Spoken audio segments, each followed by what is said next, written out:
मैं डॉक्टर राजेंद्र कुमार, सह आचार्य रसायन विज्ञान, राजकीय कन्या महाविद्यालय चोमू। जैसा हमने कल हमारा नया टॉपिक स्टार्ट किया था, ऑक्सीडेशन एंड रिडक्शन, जिसके अंतर्गत हमने विभिन्न प्रकार से जो परिभाषाएं दी थी कि ऑक्सीकरण किसको कहते हैं, अपचयन किसे कहते हैं।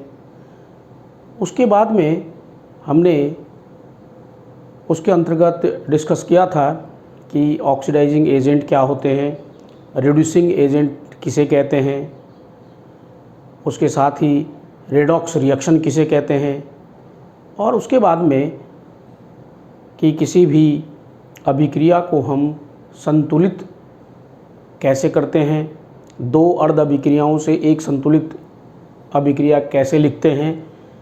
उसी कड़ी के अंतर्गत हमने कल कि अम्लीय माध्यम में किस प्रकार से किसी रासायनिक अभिक्रिया को संतुलित करते हैं का अध्ययन किया था। आज हम उसका अगला पार्ट, जैसा कि मैंने कल बताया था कि क्षारीय माध्यम में किसी रासायनिक अभिक्रिया को हम संतुलित कैसे करेंगे। तो देखिए, इसके अंतर्गत एक क्वेश्चन है, सवाल है आपका कि क्षारीय माध्यम में क्लोरीन का क्लोराइड आयन व क्लोरेट आयनों में विअनुपातीकरण हो जाता है। क्लोरीन का क्षारीय माध्यम में क्लोराइड व क्लोरेट आयनों में विअनुपातीकरण हो जाता है निम्न प्रकार से। ये लिखा हुआ है, chlorine converted into chloride ion and chlorate ion. इस अभिक्रिया के लिए संतुलित समीकरण लिखो, ये हमारे पास में सवाल है। तो जैसा कि हमने कल अध्ययन किया था, ठीक उसी प्रकार से सबसे पहले हम इसमें देख रहे हैं कि जो क्लोरीन है उसका कुछ जो भाग है वो क्लोराइड आयनों में कन्वर्ट हो रहा है और कुछ भाग क्लोरेट आयनों में कन्वर्ट हो रहा है। तो सबसे पहला बिंदु तो अपना ये है कि यहाँ पर लिखा होता है कि विअनुपातीकरण हो जाता है। विअनुपातीकरण का क्या मतलब है? डिस्प्रोपोर्शियोनेशन। डिस्प्रोपोर्शियोनेशन का अर्थ है कि एक ऑक्सीकरण अवस्था का दो ऑक्सीकरण अवस्थाओं में टूटना, जिनमें से एक उससे उच्च ऑक्सीकरण अवस्था हो मूल से और एक उससे लोअर यानी कि निम्न ऑक्सीकरण अवस्था हो। तो एक ऑक्सीकरण अवस्था का अपने से उच्च व अपने से निम्न ऑक्सीकरण अवस्था में टूटकर अलग स्पीशीज बनाना विअनुपातीकरण की प्रक्रिया कहलाता है, विअनुपातीकरण कहलाता है। तो यहाँ पर जो क्लोरीन है वो क्लोराइड व क्लोरेट में कन्वर्ट होता है। तो किस प्रकार से कन्वर्ट होता है, इसके लिए हमें सबसे पहले इसकी दो अर्ध अभिक्रियाएँ लिखनी होंगी। तो देखिए कौन सी है दो अर्ध अभिक्रियाएँ। सबसे पहले मैं यहाँ लिखता हूँ Cl2, ये gas converted into chloride ion जो कि एक्वस। तो इसमें हम देख रहे हैं यहाँ पर इसकी ऑक्सीकरण अवस्था क्या है, 0, इसकी ऑक्सीकरण अवस्था है -1। तो 0 से ये कन्वर्ट हुआ -1, अर्थात ऑक्सीकरण संख्या के मान में कमी। तो जैसे ही अपन ने कमी लिखा, इसका मतलब ये हुआ कि ये जो अभिक्रिया होगी आपकी वो रिडक्शन की अभिक्रिया होगी, अपचयन की अभिक्रिया होगी। उसके बाद दूसरी रिएक्शन दे रखी है अपने पास में ClO3 क्लोरेट आयन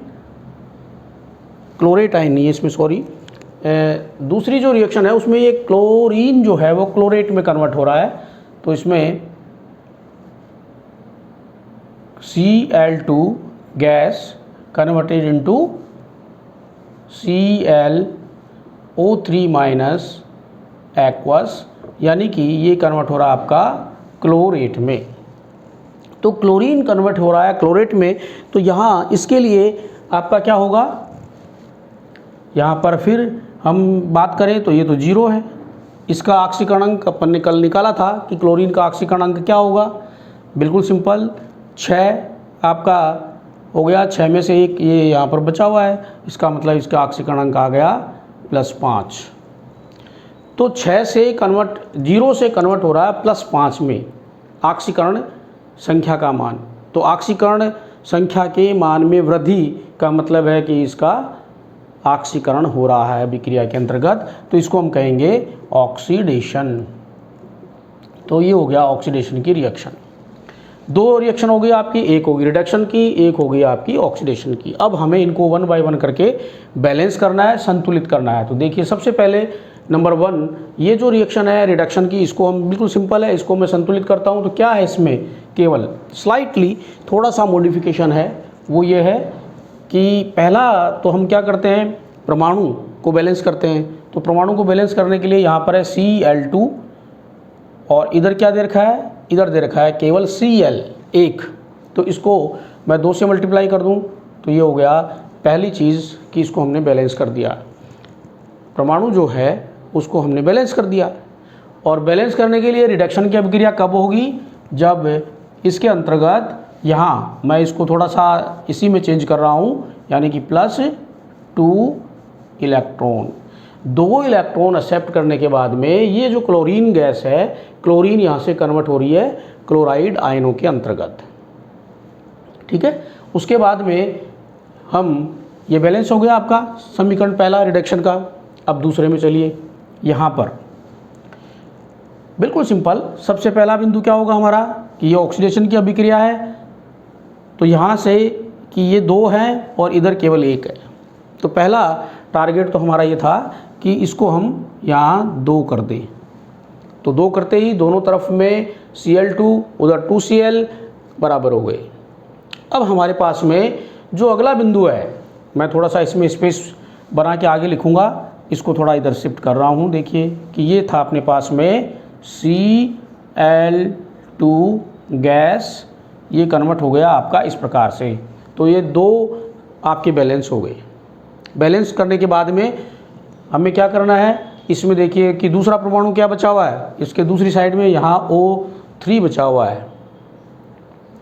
तो इसको बैलेंस करने के लिए, क्योंकि अभिक्रिया क्षारीय माध्यम में संपन्न हो रही है, तो बिल्कुल सिंपल नियम क्या कहता है अपना कि जितने ऑक्सीजन परमाणु इधर हैं उसका डबल उसके दूसरी साइड में OH- आयन जोड़ दीजिए। जितने ऑक्सीजन परमाणु इस साइड में हैं राइट हैंड की तरफ, उससे डबल 2 गुना OH- आयन, क्योंकि अभिक्रिया क्षारीय माध्यम में संपन्न हो रही है इसलिए उसके दूसरी साइड में लेफ्ट हैंड की तरफ आप इसको जोड़ दें। तो प्लस कितने हैं ऑक्सीजन इधर, इधर हैं 3 × 2 6। तो 6 को अपन 2 से मल्टीप्लाई और कर दें, उसका डबल, यानी कि OH- आयन कितने होंगे यहाँ पर, 3 दूनी 6 यानी 12 OH- आयन मैंने इसके दूसरी तरफ ऐड कर दिया। कोई दिक्कत नहीं हमारी। हमने ऑक्सीजन को बैलेंस करने के लिए उसके बराबर यहाँ संख्या निकाली, 6 आ गए, 6 का 2 गुना यानी कि 12। तो 12 OH- आयन मैंने इस साइड में लेफ्ट हैंड की तरफ जोड़ दिए। अब हमारे पास में दूसरी एक नई बात आ गई। वो क्या आई कि इधर जैसे ही जोड़ा ऑक्सीजन बैलेंस हो गया, लेकिन हाइड्रोजन आ गए इधर। ठीक है, और ऑक्सीजन भी बैलेंस नहीं हुई, क्योंकि यहाँ पर इसको बैलेंस करने के लिए क्या करना पड़ेगा हमें, इसका हाफ यानी कि 6H2O लिक्विड इसके दूसरी साइड में मैंने जोड़ दिया। अब आप देखेंगे तो देखो इसमें हाइड्रोजन के कितने हैं, 6 दूनी 12, 6 दूनी 12, यहाँ 12 है, इधर 12H है, बराबर। ऑक्सीजन के कितने हैं, ऑक्सीजन के 6 और 6 यहाँ आ गए 12, और यहाँ कितने हैं 12, अर्थात ऑक्सीजन भी बैलेंस है। जो एटम है सारे के सारे बैलेंस हो गए इसके अंतर्गत। लेकिन उसके पश्चात आवेश को संतुलित करना है।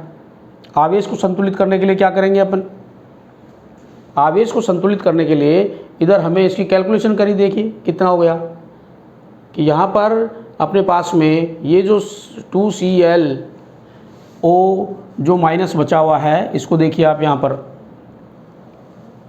केवल 2 माइनस के यहाँ पर आपके बैलेंस बचे हुए हैं, और इधर है आपके 12।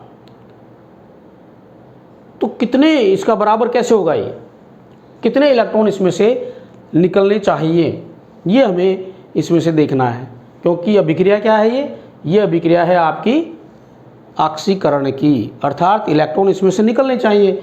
ये 2 हैं तो टोटल कितने इलेक्ट्रॉन निकलेंगे, सिंपल सी बात है। अगर मैं इसमें यहाँ पर कर दूँ कि +10 इलेक्ट्रॉन, तो अब आप देखिए इसके अंतर्गत इसको सेल संतुलित हुई कि नहीं हुई। 12 OH माइनस है, यानी कि इसके ऊपर -12 चार्ज इधर बचे हुए हैं। इधर कितने हो गए, 10 + 2 ये हो गए, अर्थात टोटल 12 बैलेंस हो गई। तो हमने जो ऑक्सीकरण की जो अभिक्रिया थी इसको भी मैंने संतुलित कर दिया यहाँ पर, और ऊपर अपचयन की रिएक्शन है उसको भी संतुलित कर दिया। लेकिन क्योंकि रेडॉक्स रिएक्शन है, ऑक्सीकरण अपचयन दोनों अभिक्रियाएं साथ साथ होती हैं। विअनुपातीकरण आपने बताया कि एक का उच्च होगा दूसरे का कम होगी ऑक्सीकरण अवस्था। तो यहाँ पर जितने इलेक्ट्रॉन इसमें से निकल रहे हैं ये उतनी ही मात्रा में इलेक्ट्रॉन यहाँ कंज्यूम होने चाहिए, अपचयन में वो काम आने चाहिए। 10 आ रहे हैं तो यानी इस पूरे होल समीकरण को मैं मल्टीप्लाई कर दूं बाई 5। यदि मैं इसको 5 से मल्टीप्लाई करता हूं तो देखिए मैं यहाँ दोबारा लिख रहा हूं, क्या होगा हमारे पास में आ जाएगा 5Cl2 gas plus 10 electron converted into 10Cl minus aqueous. ये हमारे पास में, क्योंकि मैंने 5 से इसको पूरे समीकरण को मल्टीप्लाई कर दिया तो ये चीज़ हमें प्राप्त हुई। जैसे हो गया तो हम क्या करेंगे, इसको ऐड कर देंगे।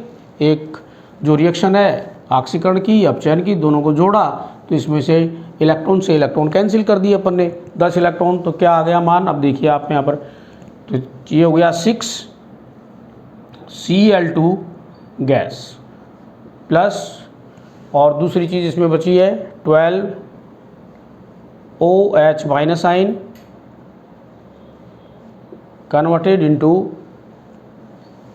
बच गया आपका 2ClO3 माइनस आइन 10Cl माइनस आइन प्लस 6H2O लिक्विड।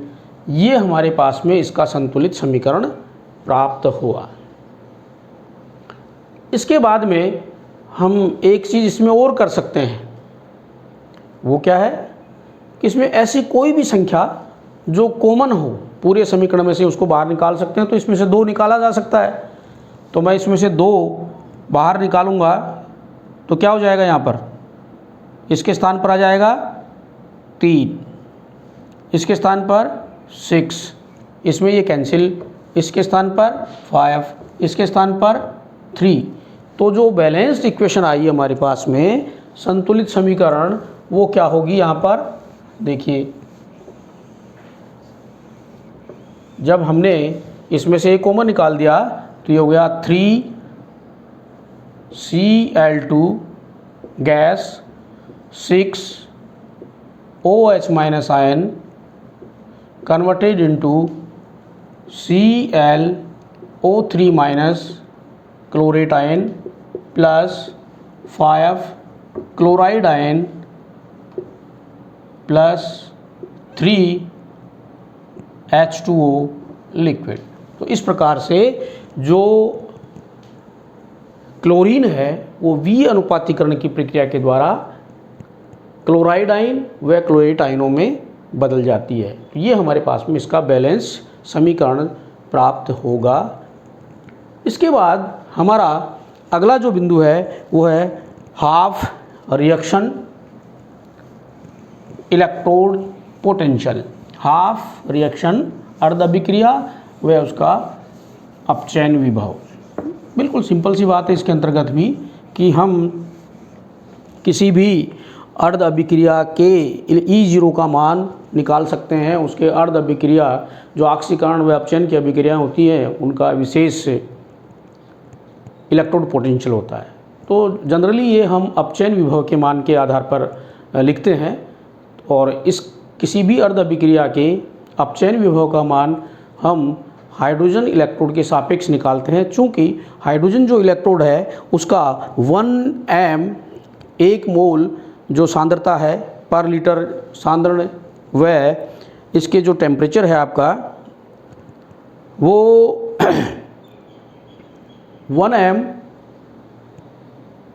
सांद्रण के ऊपर हाइड्रोजन जो आयन है का अपचयन H2 गैस में हो तो उसके लिए उसके E0 का मान, अपचयन विभव का मान 0 रखा जाता है, माना जाता है 0 है।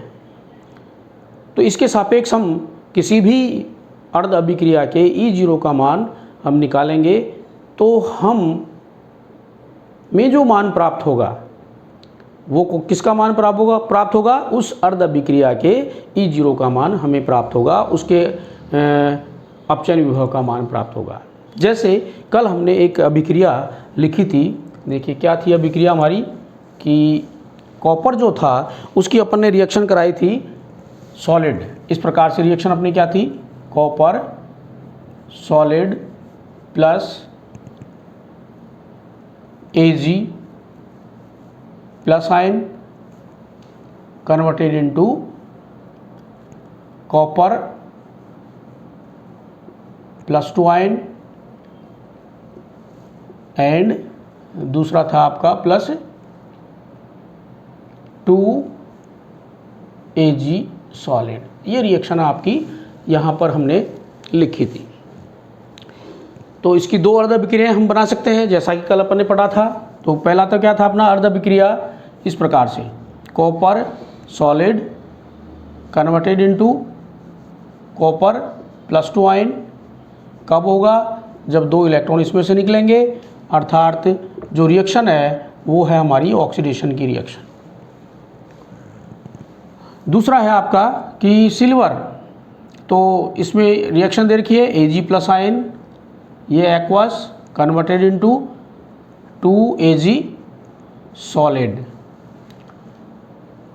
अब 2 Ag सॉलिड का मतलब इसको आप प्लस 2 करेंगे, यहाँ पर 2 करेंगे तब ये इसमें कन्वर्ट होगा। और कब होगा Ag के अंदर, प्लस यहाँ पर 2 इलेक्ट्रॉन ये इसके द्वारा निकलेंगे, तो 2 इलेक्ट्रॉन ये लेगा तब ये इसमें कन्वर्ट हो जाएगा और ये रिएक्शन हो जाएगी आपकी रिडक्शन की, अपचयन की अभिक्रिया। हमें क्या करना है इसके अंतर्गत कि ये अभिक्रिया, सवाल आपसे पूछा जाएगा हाफ जो अर्ध अभिक्रिया है उसके विभव के आधार पर, जैसा कि हमने बताया कि रिडक्शन पोटेंशियल हम ज्ञात करते हैं। तो वैल्यू आपको दे रखी है रिडक्शन पोटेंशियल किसका कि E0 copper plus 2 copper solid बराबर 0 प्लस 0.34 वोल्ट, ये वैल्यू है। दूसरे में दे रखी है E0 Ag plus converted into this Ag equal two plus 0.80 volt. ये वैल्यू जब हाइड्रोजन इलेक्ट्रोड के सापेक्ष अपन निकालते हैं रेफरेंस इलेक्ट्रोड मानते हुए, तो ये वैल्यू अपचयन विभव के हमें प्राप्त होते हैं। तो यहाँ पर 2 अर्ध अभिक्रिया हैं, उनके E0 के मान आपको दिए हुए हैं, तो हमें बताना है कि क्या यह अभिक्रिया संपन्न होगी या नहीं होगी। दोनों अर्ध अभिक्रियाएँ आपके पास में है यहाँ पर लिखी हुई, तो इलेक्ट्रॉन से इलेक्ट्रॉन कट गए और यदि हम इसको जोड़ते हैं तो हमें ये अभिक्रिया यहाँ प्राप्त हो जाती है। इसको बैलेंस कर दूँ मैं तो ये 2 Ag plus converted into this, ये इस प्रकार से समीकरण प्राप्त होगा। हमें ये बताना है कि अभिक्रिया संपन्न होगी या नहीं होगी। तो बिल्कुल सिंपल, इसमें देखिए आप क्या होगा कि E0, जब इसकी E0 की बात करेंगे अपन, तो मैं यहाँ से इसको थोड़ा सा चेंज करता हूँ। देखिए इसके लिए E0 का मान कितना दे रखा है हमें ये बताना है। तो ये जो अभिक्रिया है कौन सी, ये, इस अभिक्रिया के लिए इसके E0 का मान हमें दिया हुआ है प्लस 0.80 वोल्ट। मैंने यहाँ लिख दिया E0, इसके इलेक्ट्रोड विभव का मान, अपचयन विभव का मान। दूसरी अभिक्रिया ये है, इसमें क्या होगा, बिल्कुल सिंपल, क्योंकि इसमें जो दे रखा है ये मान, ये किसका दे रखा है, अपचयन विभव का मान दे रखा है। यहाँ अभिक्रिया कैसे हो रही है, इसके विपरीत, यानी कि ऑक्सीडेशन। यहाँ इसमें अभिक्रिया इस दिशा में जा रही है, अभिक्रिया के अंतर्गत ऑक्सीकरण की प्रक्रिया संपन्न हो रही है, जबकि ये दे रखा है हमारे अपचयन विभव का मान। तो बराबर इस अभिक्रिया के लिए इसका मान हो जाएगा -0.304 वोल्ट। और यदि हम इसके लिए निकालें, क्योंकि ये क्या हो जाएगा, E0 सेल क्या हो जाएगा, इसको निकालेंगे तो प्लस 0.46 वोल्ट E0 सेल जो होगा, दोनों को मिलाने से सेल बन जाएगा, और सेल बन जाएगा तो ये अभिक्रिया के लिए पूरा अपचयन विभव जो है रेडॉक्स पोटेंशियल निकाल लेंगे आप। जो रेडॉक्स पोटेंशियल आएगा E0 सेल वो आपका जाएगा प्लस 0.46 वोल्ट। रिजल्ट क्या आया? क्योंकि ये जो वैल्यू है वो पॉजिटिव आ रही है, धनात्मक आ रही है, इसलिए अभिक्रिया आपकी संपन्न हो सकती है कि ये जो रिएक्शन है वो आपकी, हम अनुमान लगा सकते हैं इस E0 के मान के आधार पर कि अभिक्रिया संपन्न हो सकती है धनात्मक आने से। यदि ये E0 का मान नेगेटिव आता तो अभिक्रिया डाउटफुल हो जाती है, वहाँ पर वो संभव नहीं है, नहीं हो सकती है। इसके आगे का पार्ट हम हमारे अगले वीडियो में पढ़ेंगे। धन्यवाद।